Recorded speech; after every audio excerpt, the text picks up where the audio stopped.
चिमुकलं जग भाग 10. लेखन आणि सादरीकरण मंजिरी गारेकर. जेवण झाल्यानंतर विश्वराजांनी सत्यजितांना औषध दिलं.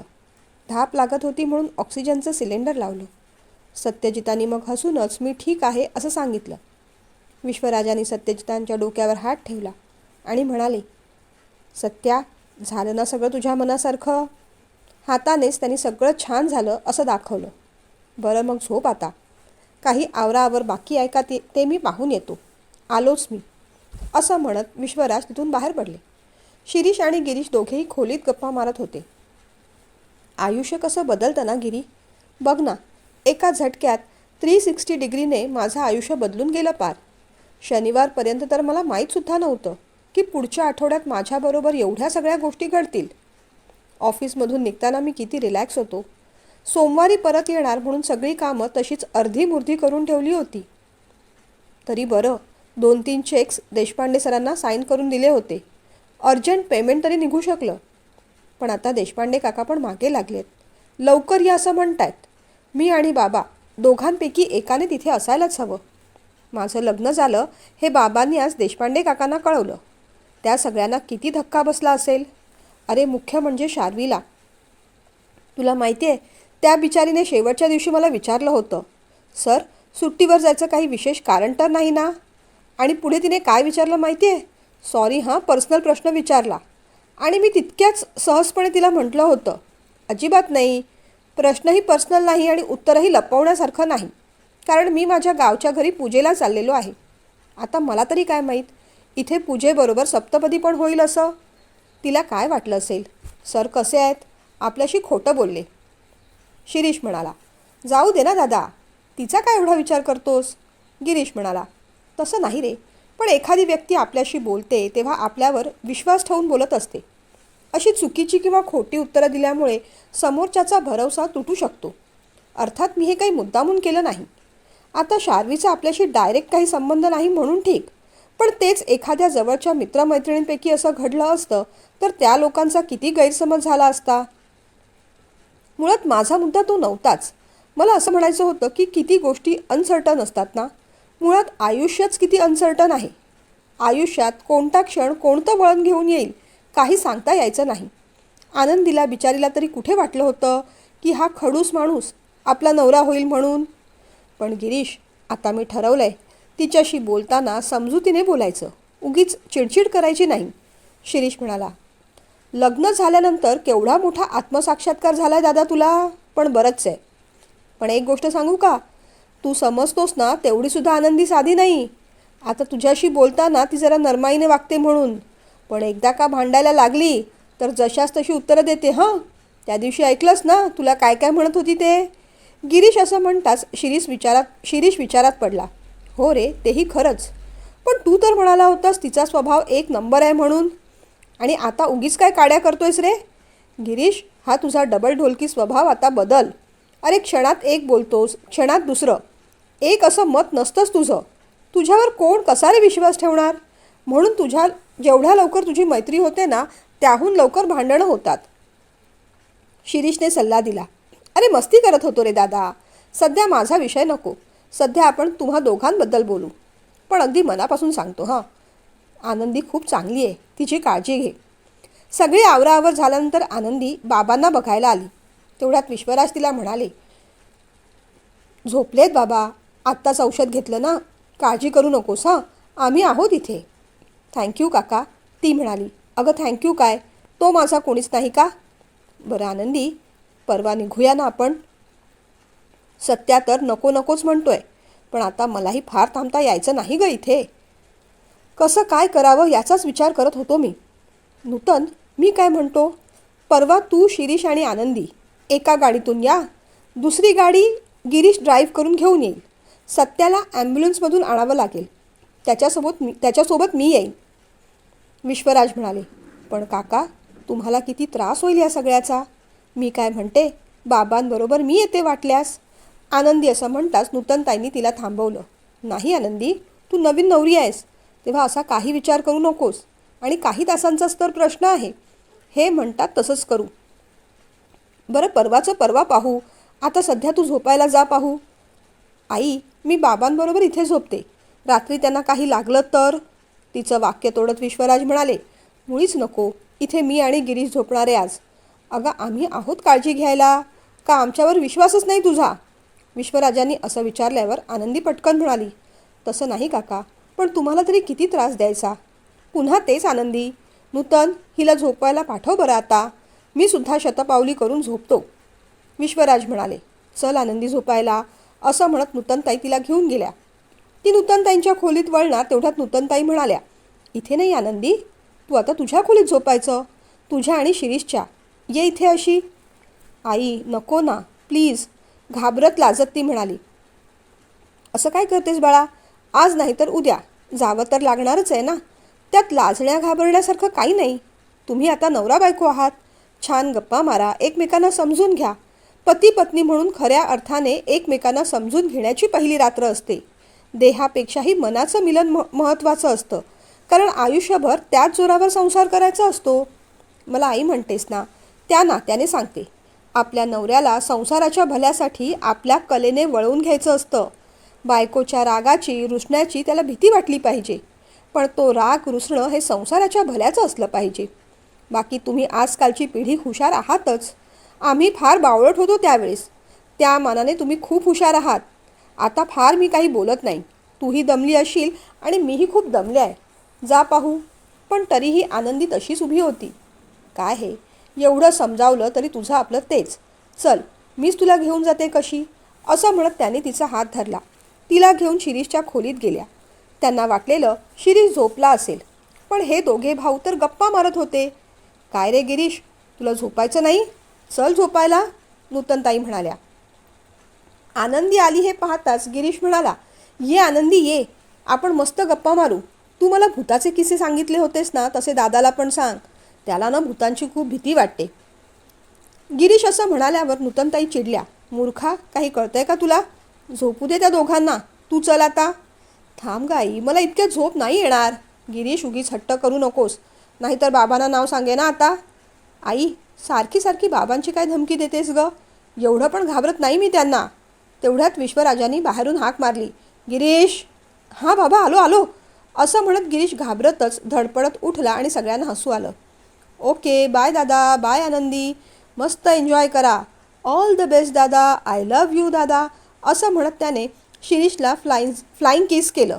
उगीच वेळ काढायचा म्हणून हा सगळा टाईमपास चालला होता त्याचा. तेवढ्यातच विश्वराज तिथे आले. त्याने ते सगळं पाहिलं. गिरीशच्या पाठीत एक चांगलाच धपाटा घातला.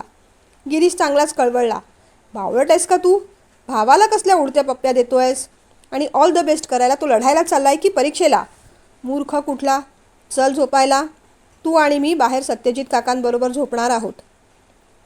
नूतन, तू एकटी झोपशील ना? होय हो, नूतनताई म्हणाल्यावर विश्वराजाने गिरीशकडे पाहिलं. चल रे तू माझ्याबरोबर. नको, मी नाही, गिरीश म्हणाला. बाबा, एकतर तुम्ही आईबरोबर झोपा, मी काकांबरोबर झोपतो, नाहीतर मी आईबरोबर झोपतो, तुम्ही काकांबरोबर झोपा. बाबांना टाळायचं म्हणून तो बोलत होता का? कधीतरी बापाच्या बाजूला झोपलास तर काटे टोचतील होय तुला. विश्वराजांनी असं विचारताच नूतनताईंना मग मध्यस्थी करावी लागली. गिरी जा रे, झोप ना. किती कटकट करतोस छोट्या गोष्टीसाठी. आणि शिरीष, आनंदी, तुम्ही पण झोपा आता. दरवाजा लावून घ्या. असं म्हणत नूतनताईंनी त्यांचा दरवाजा आड केला. त्याही झोपायला गेल्या. नाईलाजाने मग गिरीशला बाबांबरोबर बाहेरच्या खोलीत झोपावं लागलं. थांबा बाबा, मी पाणी घेऊन येतो. असं म्हणत गिरीश तांब्या भरून घेऊन आला. विश्वराज गादीवर तसेच बसून होते. बाबा, काय झालं? झोपा की आता. विश्वराजांनी गिरीशला जवळ बसवलं. सत्यजितांकडे नजर टाकली आणि हळू आवाजात म्हणाले, गिरीश, आज जरा अस्वस्थ वाटतंय रे.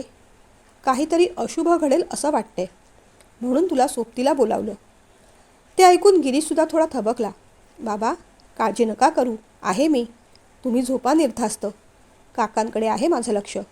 मी तुमचे पाय चोळून देऊ का? झोपा तुम्ही, मी चोळतो पाय. विश्वराज गादीवर आडवे झाले. गिरीशने त्यांचे पाय चेपून दिले. त्याचंही लक्ष सत्यजित काकांकडे गेलं. आज नेहमीपेक्षा त्यांचा चेहरा जास्तच उजळ आणि फ्रेश वाटत होता. कुणीतरी कधीतरी म्हटलेलं वाक्य त्याला आठवलं, जायच्या आधी माणसाला मृत्यूचं तेज येतं. आनंदी आत आली तसा शिरीष पटकन उठला आणि त्याने दरवाजाची कडी लावून घेतली. तिची भीती चेहऱ्यावर स्पष्ट दिसत होती. त्याने तिच्या खांद्यावर हात ठेवला तशी ती दचकली. काय झालं आनंदी? घाबरू नकोस, मी काही नाही करणार. जोपर्यंत आपल्या दोघांच्याही मनाची तयारी होत नाही तोपर्यंत स्पर्शसुख नकोच. नवरा बायको व्हायच्या आधी आपण एकमेकांचे चांगले मित्र होऊ. कोणत्याही नात्यात ते जास्त महत्त्वाचं असतं. तो असं म्हणताच अचानकच तिने त्याला घट्ट मिठी मारली आणि हुंदके देऊन रडू लागली. तिच्या पाठीवरून हात फिरवत तो तिला शांत करत राहिला. हे अश्रू कशासाठी? नेमकी कसली काळजी वाटतेय? त्याने विचारलं. माहीत नाही हो. मनात साठवलेली भीती, लाज, काय होईल कसं होईल याचं टेन्शन अश्रूंच्या रूपाने बाहेर पडलं.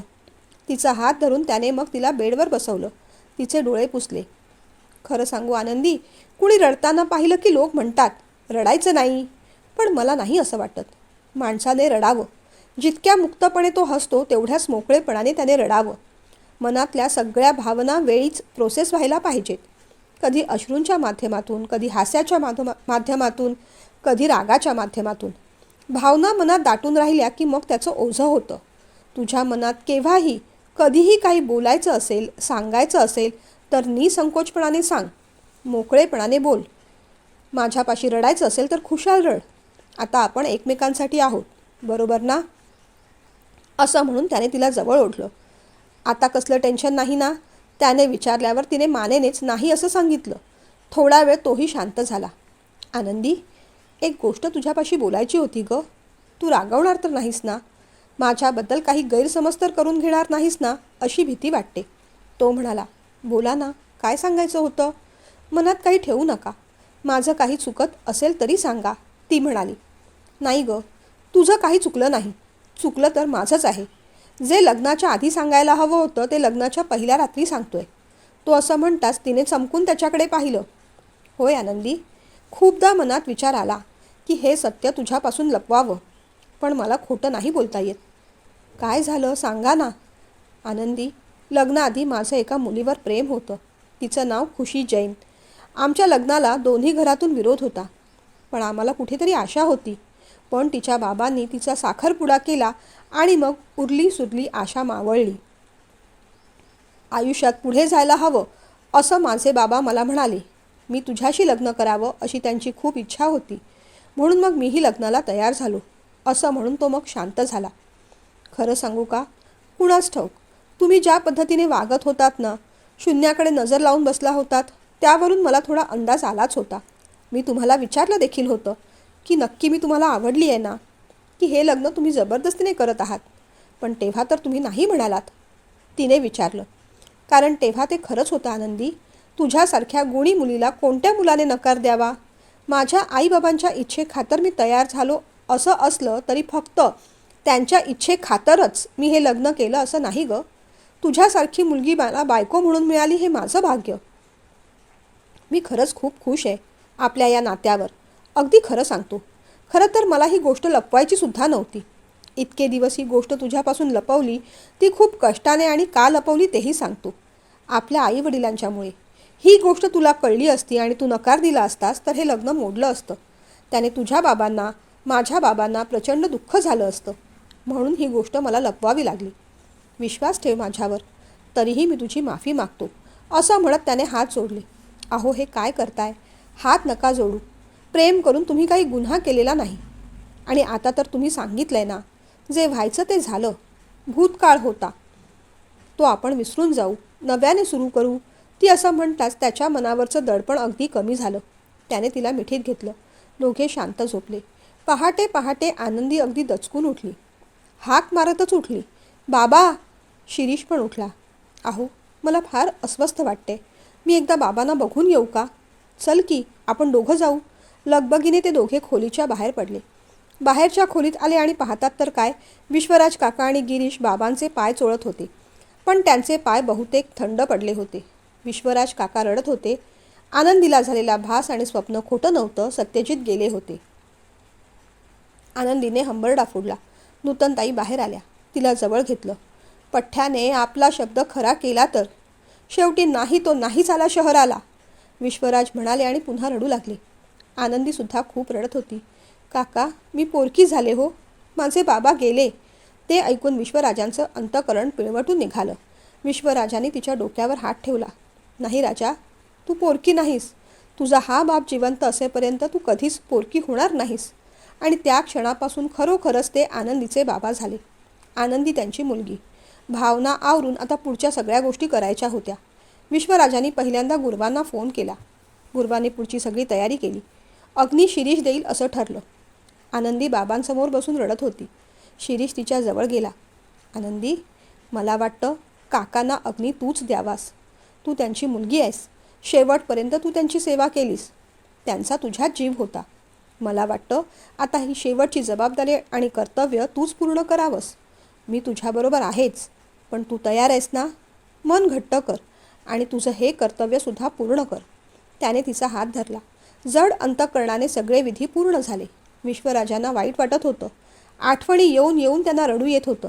देवाच्या मनात काय होतं ते होतं. म्हणूनच सगळे हे गैरसमज दूर झाले. कदाचित हे सगळं असंच व्हायचं होतं. वाईटातून एक गोष्ट बरी झाली, ती म्हणजे सत्यजितांनी आनंदी आणि शिरीषचं लग्न पाहिलं. विश्वराज नूतनताईंना बोलत होते. होय हो, तिच्या लग्नाचा केवढा ध्यास घेतला होता भाऊजींनी. मला तर वाटतं तिच्या लग्नासाठीच स्वतःचा प्राण इतके दिवस रोखून ठेवला होता, नूतनताई म्हणाल्या. नूतन, आता आनंदीची अधिक काळजी घ्यायला हवी. आणि हे बघ, आता काही गोष्टी भावनेशी निगडीत असल्या तरी प्रॅक्टिकल गोष्टींचा विचार करणं आता भाग आहे. कंपनीची कामं खोळंबून राहिली आहेत. मी काय म्हणतो, आता काहीही झालं तरी मला किंवा शिरीषला निघायलाच हवं. आता अशा परिस्थितीत आनंदीला एकटं सोडून शिरीषला तर निघता यायचं नाही. मी काय म्हणत होतो, तू, मी आणि गिरीश एक गाडी घेऊन पुढे जाऊ. कार्य वगैरे असेल तेव्हा परत येऊ.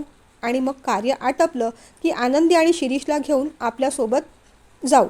तेव्हाच मग गुरवांना सांगून घराची बागायतीची काळजी घेणारा कुणीतरी माणूस ठेवावा लागेल. सत्यजित हे सगळं माझ्यावर सोपवून निघून गेलाय. त्याची आठवण म्हणून तरी आता मला हे नीट जतन करायलाच हवं. बोलता बोलता विश्वराज पुन्हा रडू लागले. नूतनताईंनी त्यांना थोपटलं. अहो, तुम्हीच असं करायला लागलात तर त्या बिचाऱ्या आनंदीचं काय होईल? तुम्ही म्हणता तसंच करू. मी शिरीषशी बोलून येते. वेळ काळ पाहून मग नूतनताईंनी आनंदी आणि शिरीषला समजावलं. कार्य होईपर्यंत तुम्ही दोघं इथेच राहा. आम्ही पुढे जातो. आनंदी, आम्हीसुद्धा राहिलो असतो गं, पण आता कंपनीत कुणीतरी जायलाच हवं ना. समजतंय ना बाळा तुला? त्या म्हणाल्या. हो, माहिती आहे मला. किती दिवस झाले. हे आणि बाबा दोघेही इथेच आहेत. तिथली कामंसुद्धा खोळंबली असणार.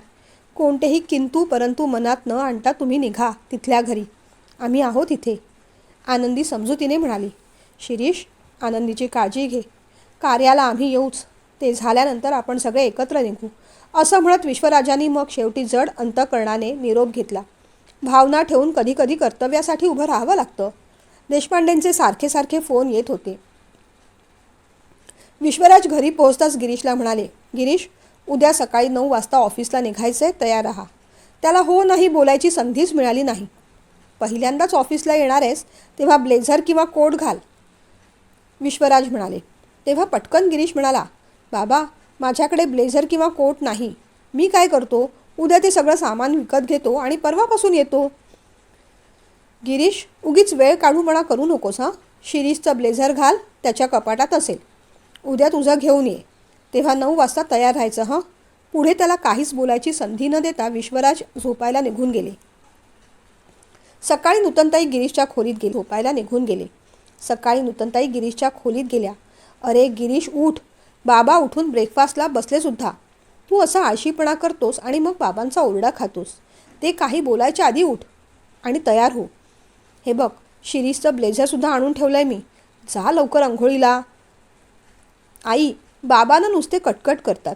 2 दिवस जरा मला इथे आराम करून दिला असता तर काय झालं असतं. गावाला सुद्धा मला कामाला जुंपलं आणि आता इथे सुद्धा. डोळे चोळत गिरीश म्हणाला. असं काय करतोस बाळा. आता दादा पण नाही ना इथे. मग थोडी जबाबदारी तुला घ्यावीच लागेल ना. शहाणं माझं बाळ ते. जा, तुझ्या आवडीचा गार्लिक ब्रेड केलाय मी. जा पटकन आंघोळ करून खाऊन घे. आणि उशीर झाला तर बाबा चिडतील रे. डोळे चोळतच मग गिरीश उठला. आंघोळ केली, कपडे घातले. त्यावर दादाचं ब्लेझर घातलं. त्याने आरशात पाहिलं. वाव, किती हँडसम दिसतो ना मी. त्याने पुन्हा एकदा केस सेट केले. तेवढ्यात बाबांनी हाक मारली. गिरीश, चल लवकर, उशीर होतोय.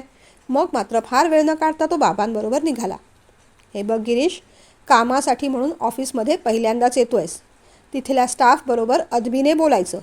उगीच इकडे तिकडे रमत बसायचं नाही. याच्याशी गप्पा मार, त्याच्याशी गप्पा मार असं करून स्वतःचा आणि त्यांचा वेळ फुकट घालवायचा नाही. मुख्य म्हणजे दंगामस्ती करायची नाही, चिडवाचिडवी करायची नाही, समजलं ना? विश्वराजांनी ताकीद दिली. बाबा, मी ऑफिसला चाललो आहे की शाळेत कळतच नाही मला, गिरीश पटकन बोलून गेला. विश्वराज बोलले काही नाही, पण मागे वळून मात्र रागाने पाहिलं. छोटे साहेब आणि मोठे साहेब आले. पांडू निरोप घेऊन आला तसा गप्पा मारत असलेला स्टाफ पांगला. सगळेजण पटापट आपल्या सीटवर गेले. फाईलमध्ये डोकं घातलं. देशपांडे पुढे झाले. Good morning sir. त्या दोघांनाही त्यांनी गुड मॉर्निंग केलं. Good morning Deshpande. गिरीश बाबांच्या पाठोपाठ केबिनमध्ये गेला. विश्वराजांनी समोरची खुर्ची ओढली. गिरीश, तू इथे बसायचं. पांडू काका कॉफी आणतील, ती घे, मग मी सांगतो काय करायचं ते. तेवढ्यात देशपांडे आत आले. काय म्हणता देशपांडे, काय अपडेट्स आहेत? विश्वराजांनी विचारलं. सर, फाईल्स आहेत पेंडिंग साईनसाठी. मीटिंग सगळ्या अटेंड केल्यात मी, पण आज महत्त्वाची मीटिंग आहे युनिकॉर्नच्या संदर्भात. खरं तर ते कालच यायला उत्सुक होते, पण तुम्ही आज येणार म्हणून आज ठेवली मीटिंग.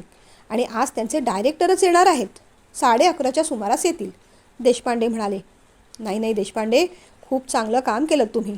इतके दिवस चांगल्या पद्धतीने ऑफिस हँडल केलं आणि मीटिंगसुद्धा आज ठेवली ते बरंच केलं. मी कॉन्फरन्समध्ये येतो, आपण तिथेच डिस्कस करूया. शिरीषने फाईल तुमच्याकडे दिली आहे का? विश्वराजांनी विचारलं. हो, शिरीष सर माझ्याकडेच फाईल देऊन गेली, पण आज ते आले नाहीत, देशपांडेंनी सहज म्हणून विचारलं. हो, जरा एक दुर्दैवी घटना घडली. तुम्हाला म्हटलं होतं ना, माझ्या मित्राच्या मुलीशीच त्याचं लग्न झालं म्हणून. त्यांचं निधन झालं. म्हणजे आजारीच होते ते. खरं तर मीही तिथे असायला हवा होतो, पण आधीच एवढी सुट्टी घेतलेली, त्यात कामाचं प्रेशर, म्हणून मग शिरीष तिथे राहिला. पण आता जे काही छोटं मोठं काम असेल ते गिरीशला सांगत चला. फायलिंगपासून झेरॉक्सपर्यंत सगळं करेल तो. बाबा असं म्हणताच गिरीशने जरा नाराजीनेच बाबांकडे पाहिलं. पण त्याच्या नाराजीचं विश्वराजांना काही घेणं देणं नव्हतं. बॉसचा मुलगा आहे म्हणून लगेच केबिन मिळेल, खुर्ची मिळेल अशी अपेक्षा करणं चूक आहे. बॉस व्हायचं असेल तर आधी पिऊनपासून क्लर्कपर्यंत, क्लर्कपासून मॅनेजरपर्यंत आणि मॅनेजरपासून मग डायरेक्टरपर्यंत कामं शिकायची असतात. अशा मुशीत घडलेला डायरेक्टरच यशस्वी होतो अशी त्यांची धारणा होती. म्हणूनच तर इतके दिवस त्यांनी शिरीषलासुद्धा वेगळं केबिन दिलं नव्हतं. तो सुद्धा बाहेर क्युबिकलमध्येच स्टाफबरोबर बसत होता. फक्त त्यांच्या अनुपस्थित काही दिवस तो केबिनमध्ये बसला होता. त्याने स्वतःला सिद्ध केलं होतं. बरं देशपांडे, आणखीन एक गोष्ट बोलायची होती. आतापासून गिरीशसुद्धा ऑफिसमध्ये येईल. त्याची बसण्याची व्यवस्था कशी करायची ते सांगतो. माझ्या केबिनच्या बाजूला जे क्युबिकल्स आहेत ना, ते दोन्ही क्युबिकल्स रिकामी आहेत. बरोबर, तिथे पार्टिशन टाकून एक केबिन बनवून घ्या. ते ऐकताच गिरीशला फार आनंद झाला. तो एकदम ताठ झाला. आपली कॉलर बिलर त्याने ताठ केली. बरं झालं, तेवढा तरी आपल्या कॅलिबरवर बाबांचा विश्वास आहे तर, असं त्याला वाटत असतानाच बाबांनी फुगा फोडला. तिथे केबिन तयार झालं की शिरीष बसेल तिथे, आणि शिरीषचं जे बाहेर क्युबिकल आहे तिथे गिरीशसाठी एक लॅपटॉप मागवून घ्या. ते ऐकताच गिरीशला राग आला. पण बाबांसमोर बोलायची टाप कुठे होती? आज दिवस तो इथे माझ्याबरोबर केबिनमध्ये बसेल. त्याला मी कामं समजावून सांगेन. उद्या शिरीषच्या क्युबिकलमध्ये बसायची व्यवस्था करा. आणि मी सांगितल्याप्रमाणे लगेचच शिरीष यायच्या आधी त्याचं केबिन तयार ठेवा. त्याला सरप्राईज द्यायचं आहे मला. विश्वराजांच्या चेहऱ्यावर हलकंसं हसू आलं. गिरीश मात्र मनातल्या मनात सरफडत राहिला. विश्वराजाने त्याला काही फाईल्स टॅली करायला दिल्या. गिरीश, मी मीटिंग अटेंड करून येतो. तोपर्यंत हे काम झालं पाहिजे हं. असं म्हणत विश्वराज केबिनमधून बाहेर पडले. कॉन्फरन्समध्ये गेले. बाबा नाही म्हणताच बाबांच्या त्या डायरेक्टरच्या गुबगुबीत खुर्चीवर बसायची गिरीशला जाम इच्छा झाली. त्या खुर्चीचा मोह त्याला आवरेच ना. तो बाबांच्या खुर्चीत जाऊन बसला. त्याने खुर्ची आरामात मागे फिरवली. मागच्या बाजूने खिडकीतून बाहेरचं दृश्य पाहू लागला. येणाऱ्या जाणाऱ्या गाड्या पाहून त्याला मजा वाटली. बाबांना मस्त टाईमपास आहे. कंटाळा आला की मागे जायचं, कंटाळा आला की मागे जायचं आणि मग हे दृश्य पाहत राहायचं. स्वतःशीच तो पुटपुटला. आउटडोअर मीटिंग अटेंड करून शार्वी ऑफिसला आली. तेव्हा देशपांडे सरांनी तिला म्हटलं, सायनिंगसाठी तुझ्या काही फाईल्स असतील तर केबिनमध्ये ठेवू शकतेस. सध्या मीटिंगमध्ये आहेत सर, पण फाईल ठेवायला हरकत नाही. ओके सर, असं म्हणत तिने फाईल्स घेतल्या. खरं तर केबिनमध्ये सर नाही म्हटल्यावर दरवाजा नॉक करून जायची गरज नव्हती, पण तिच्या तेवढ्यात लक्षात आलं मोठे सर म्हणजे शिरीष सरांचे बाबा. ते आज जॉईन होणार होते. याचा अर्थ शिरीष सर आतच असणार. शिरीष सरांचा विचार येताच तिला जरा आनंद झाला. त्यांना कॉंग्रॅच्युलेशन्स करायला हवं. तिने दरवाजा नॉक केला. गिरीश अजूनही विश्वराजांच्या खुर्चीतच होता. त्यांच्यासारखाच बसण्याचा, बोलण्याचा, वागण्याचा त्याचा प्रयत्न चालू होता. दरवाजा पुन्हा नॉक झाला आणि कोणत्या तरी मुलीचा आवाज आला. "मे आय कम इन सर?" अगदी भारदस्त आवाजात गिरीश म्हणाला. "Yes, come in." शार्वी आत आली. शिरीषसारख्या दिसणाऱ्या मुलालाच ती पटकन बोलून गेली. "कॉंग्रॅच्युलेशन सर, खूप खूप अभिनंदन." आणि मग क्षणभर त्याने तिच्याकडे पाहिलं, तिने त्याच्याकडे पाहिलं आणि दोघेही एकदम उत्तरले. "तू तू इथे काय करतोयस? तेही सरांच्या खुर्चीत?" तिने रागानेच विचारलं. "तुला काय करायचं आहे? मी काही करीन इथे. तू इथे काय करतेस ते सांग आधी," त्याने विचारलं. "मी काय करते ते नंतर सांगेनच, पण कम्प्युटर रिपेअर करायला आलेल्या माणसाने असं डायरेक्टरच्या खुर्चीवर बसायचं नसतं. एवढा साधा कॉमन सेन्स नाही तुला?" शार्वी म्हणाली. मी काही कम्प्युटर रिपेअर करायला आलेलो नाही. मी इथला बॉस आहे. विश्वराज सरांचा धाकटा मुलगा, शिरीष सरांचा धाकटा भाऊ, the one and only Girish Vishwaraj Sawant." ते ऐकून शार्वीला धक्का बसला. खरं तर धक्का बसण्यासारखं कारण नव्हतं. शिरीष सरांचा आणि याचा चेहरा बराच मिळता जुळता होता. पण तिचं डोकं बधीर झालं होतं. हे दोघे भाऊ असू शकतील याची तीळ मात्र शंका तिला आली नव्हती. "काय गं, ओळखलंस का मला? चांगली धडकी भरली ना? आता सांग, तू इथे काय करतेयस?" काय बोलावं शार्वीला कळलंच नाही. "सॉरी, मला नव्हतं माहीत. विश्वराज सर तुमचे बाबा आहेत ते. मी शार्वी सोनार, अलीकडेच HR डिपार्टमेंटमध्ये लागले." तिचा आवाज एकदमच खाली झाला. "हो, आय सी. नवीन जॉईन झालेली मुलगी तू आहेस तर. शार्वी सोनार. तुझा इंटरव्ह्यू कुणी दादाने घेतला ना?" "तेव्हाच. तसा माझा दादा बिचारा साधाच आहे. माणसं नीट ओळखता येत नाहीत त्याला, म्हणून चुकला तो. पण माझी निवड चुकणार नाही हां. आता तू काय काय करतेस त्याच्यावर माझं बारीक लक्ष राहणार आहे. समजलं? सध्या इथे का आली होतीस ते सांग आता." तो म्हणाला. "सर, या फाईल साईन करून हव्या होत्या म्हणून आले होते." शार्वी म्हणाली. "अच्छा, बघू." मी म्हणाली. "अच्छा, बघू काय आहे त्या फाईलमध्ये." उगीचच त्या मोठ्या खुर्चीला मागे आरामात टेकत त्याने फाईल हातात घेतली. "अरे अरे अरे अरे, काय हे? साधी फायलिंगसुद्धा जमत नाही तुला?" त्याने फाईलमधले सगळे पेपर काढले. "पेपर डेट वाईज लावायचे असतात. एवढं साधं कळत नाही तुला?" उगीचच काहीतरी चुका काढत रागावून तो म्हणाला. "सर, डेट वाईजच लावले आहेत. फक्त नवीन बिल्स आले ते वरती लावले आहेत." शार्वी म्हणाली. "कोणत्याही गोष्टीचं एक्सप्लेनेशन नको आहे मला. आधी ही फाईल व्यवस्थित लावून आण." असं म्हणत त्याने टेबलावरून ती फाईल हलकीच पुढे ढकलली. पण गुळगुळीत चकचकीत टेबलावरून ती फाईल जरा जास्तच सरकली गेली आणि फटदिशी जाऊन दरवाजाच्या समोर पडली. सगळे पेपर इथे तिथे पसरले. "अरे बापरे, हे जरा आपल्याकडून जास्तच झालं नाही?" गिरीशला खरं तर ती फाईल फेकायची नव्हती, पण उत्साहाच्या भरात ती फेकली गेली. त्याचा त्याला पश्चाताप झाला. उठून ती फाईल उचलणार तेवढ्यात विश्वराज सर आणि देशपांडे आत आले. "मीटिंग छान झाली बाकी देशपांडे. युनिकॉर्नच्या प्रोजेक्टवर मी अगदी समाधान." एवढं बोलेपर्यंत विश्वराजाने दरवाजा उघडला आणि जे काही दृश्य पाहिलं त्याने त्यांचं डोकंच फिरलं. कोणती तरी मुलगी जमिनीवर बसून इकडे तिकडे पसरलेले सगळे पेपर वेचते आहे आणि गिरीश मात्र त्यांच्या खुर्चीवर बसला आहे. ते पाहून विश्वराज भडकले. "काय चाललंय हे? गिरीश, तू माझ्या खुर्चीवर कसा काय?" विश्वराजाने विचारलं. मोठे सर आले पाहून शार्वी पटकन उभी राहिली. "गुड मॉर्निंग सर," असं म्हणाली. शिरीष पण धडपडत उभा राहिला. "बाबा, अहो ते लॅपटॉपवर काम होतं ना, म्हणून या खुर्चीवर बसलो होतो." त्याने काहीतरी थाप ठोकून दिली. "पण लॅपटॉप तर माझ्याकडे आहे." मग मात्र त्याचा चेहरा एकदम गोरामोरा झाला. एव्हाना शार्वीने सरांकडे पाहिलं होतं. प्रवासाच्या वेळेस भेटलेले जेंटलमॅन ते हेच. तिने बरोबर ओळखलं. गिरीशकडचा मोर्चा त्याने शार्वीकडे वळवत आवाजाची पट्टी अगदी खाली ठेवत विश्वराजाने विचारलं. "Good morning. मी ओळखलं नाही तुम्हाला." तेवढ्यात देशपांडेंनीच ओळख करून दिली. "सर, HR डिपार्टमेंटमध्ये एक नवीन कॅन्डिडेट जॉईन झाला आहे ना, त्या ह्याच मिस शार्वी सोनार."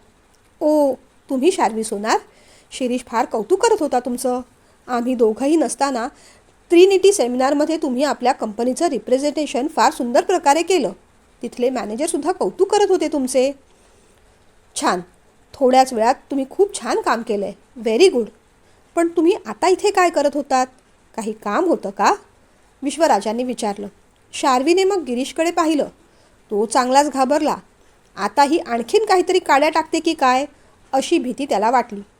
पेपर उचलत ती म्हणाली, सर, साईनसाठी काही फाईल्स आणल्या होत्या, पण ती फाईल माझ्याकडून पडली आणि पेपर इकडे तिकडे विखुरले गेले. ती म्हणाली, कसे काय? फाईल तुमच्या हातात असताना चारी दिशांना पेपर कसे विखुरले जातील? फाईल पडली का कोणी फेकली? खरं सांगा. गिरीशकडे पाहत त्यांनी विचारलं. शार्वी काही बोलली नाही. तिची नजर मात्र खाली झुकली. आलं माझ्या लक्षात. त्यांनी गिरीशकडे रागानेच पाहिलं. रागावर कंट्रोल करत मग त्यांनी शार्वीला म्हटलं, ठीक आहे, तुम्ही सध्या फाईल इथे ठेवा. मी फाईल चेक करतो आणि मग देतो तुम्हाला. तुम्हाला भेटून आनंद झाला. या तुम्ही सध्या. फाईल घेऊन शार्वी वळली. तेवढ्यात विश्वराजाने पुन्हा हाक मारली. 1 मिनिट हां. शार्वी पुन्हा त्यांच्याकडे वळली. आपण याआधी कुठे भेटलो आहे का? शार्वीने छान स्माईल करत मग म्हटलं, हो सर, गावी जाताना माझ्या गाडीचा तुमच्या गाडीला चुकून धक्का लागला होता तेव्हा भेटलो होतो. ओ, आत्ता आठवलं. मगासपासून मी विचार करत होतो की हा चेहरा मी कुठेतरी पाहिलाय. खरंच कमाल आहे ना.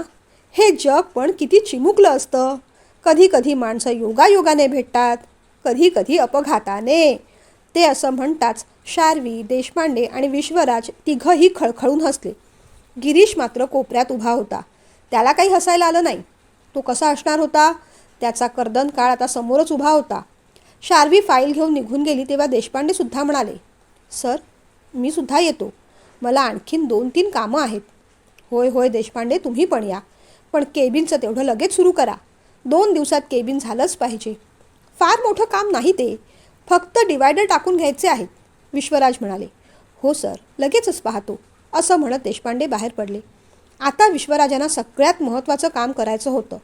मगाशी गिरीशवर आलेला राग त्यांनी कसा बसा मुठीत आवळून ठेवला होता, तो आता बाहेर काढणं जरुरी होतं.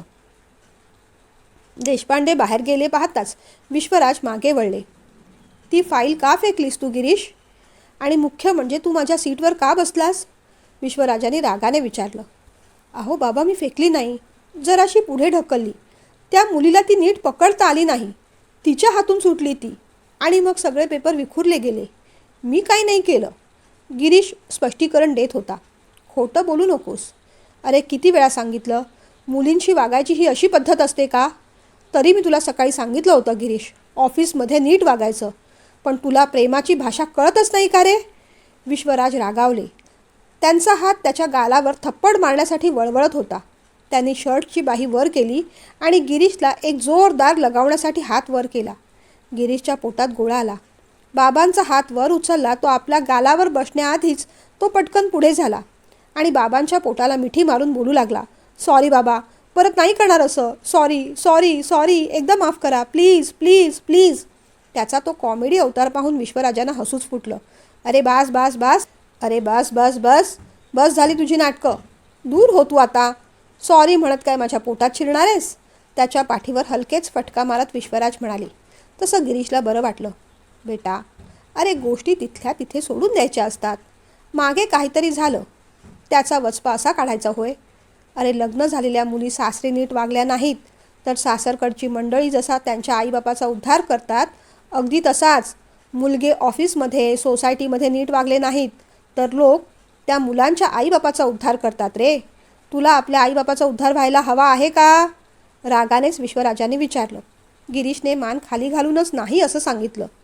गिरी, किती वेळा सांगायचं रे, आता ही मस्ती सोडून दे. तू मोठा झालास. मुळात मुलींशी कुणी असं वागतं का? दादा बघ कसा वागतो, किती डिसेंट बिहेवियर आहे त्याचं. नाहीतर तू. शी. थोड्याशा वरच्या पट्टीतच विश्वराज म्हणाले, बाबा माझं चुकलं, मान्य करतो मी. पण तुम्ही उगीच सारखं सारखं दादाचं कौतुक करू नका.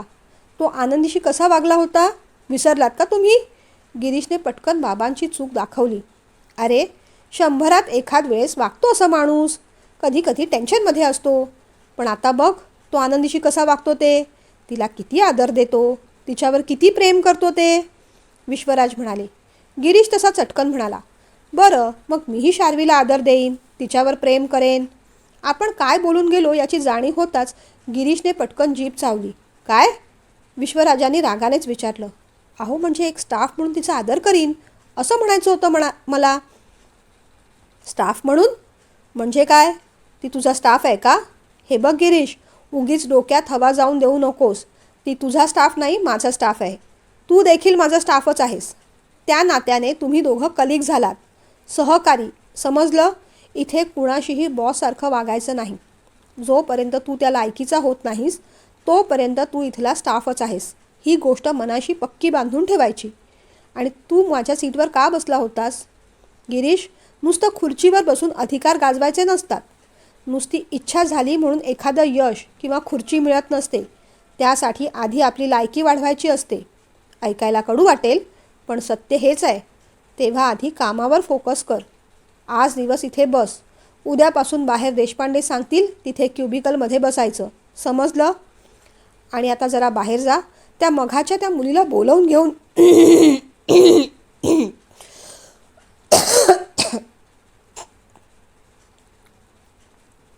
आज दिवस बस इथे.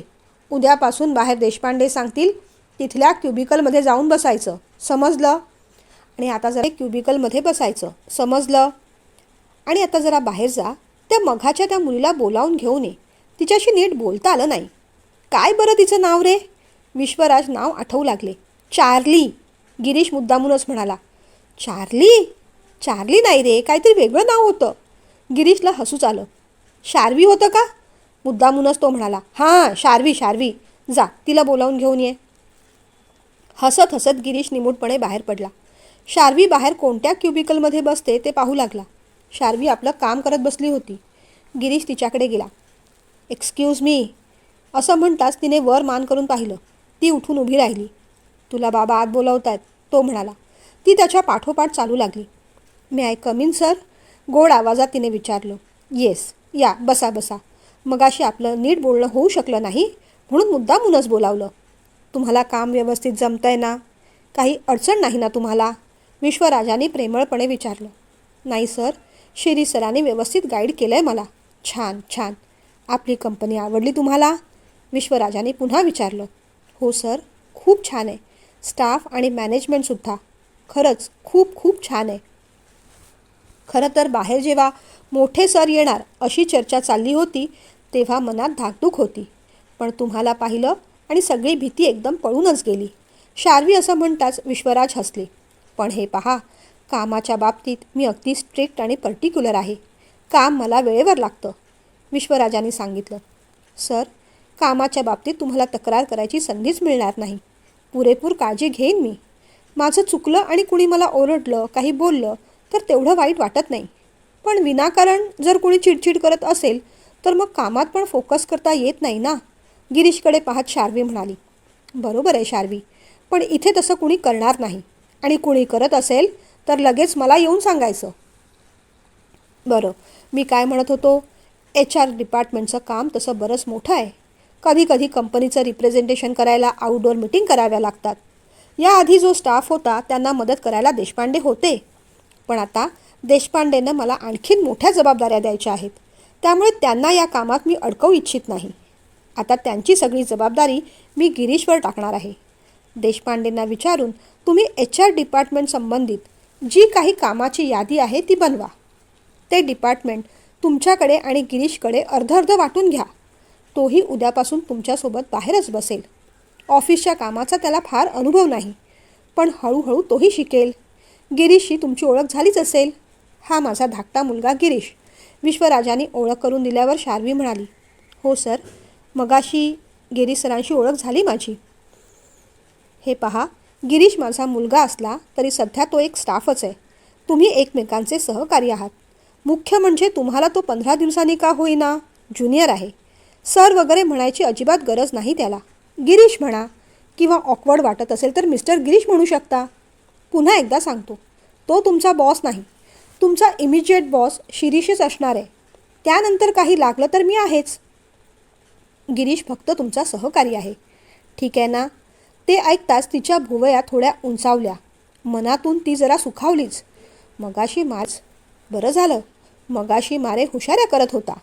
हे मोठे सर जेंटलमॅन आणि हा मेंटलमॅन. जेंटलमॅन सरांनी याचा मेंटलपणा बरोबर बाहेर काढला. तिला खुदकन हसू आलं. गिरीशने ते बरोबर पाहिलं. त्यात हसण्यासारखं काय आहे? रागानेच त्याने विचारलं. नाही, मी कुठे हसले? हसलीस तू आता, गिरीश रागावला होता. नाही, खरंच नाही हसले मी, ती म्हणाली. मी पाहिलं ना, तू हसली होतीस, माझ्यावरच हसली होतीस. गिरीशचा जळफळाट होत होता. नाही हो, खरंच नाही हसले मी, ती बिचारी नाही नाही म्हणत राहिली. तेवढ्यात विश्वराज सर म्हणाले. हां, हसली तुझ्यावर. मग काय झालं गिरीश? छोट्या छोट्या गोष्टींवर रिॲक्ट करायचं सोडून दे आता. काही वेळापूर्वी तुला समजावलं ना रे. आणि त्या तुला अहोजाहो म्हणतायत, तू त्यांना काय अरेतुरे करून बोलतोयस? आदराने बोल. विश्वराज ओरडताच गिरीशने फक्त मान डोलावली. शार्वीकडे पाहत मग विश्वराज म्हणाले. या तुम्ही आता. काही अडचण असेल तर कळवा मला. थँक्यू सर, असं म्हणत शार्वी उठली. ती बाहेर पडणार तेवढ्यात विश्वराजांना काहीतरी आठवलं. ते चटकन म्हणाले. अगं बेटा, शिरीषने तुझ्याकडे PFची फाईल दिली होती का गं? असेल तर जरा आणून देतेस? शार्वी वळली आणि हसूनच सरांना म्हणाली. हो सर, लगेच आणते. आणि सॉरी हां, तशी तू माझ्या मुलांच्याच वयाची आहेस, त्यामुळे चुकून अरेतुरे निघून गेलं. जरा फाईल आणता का?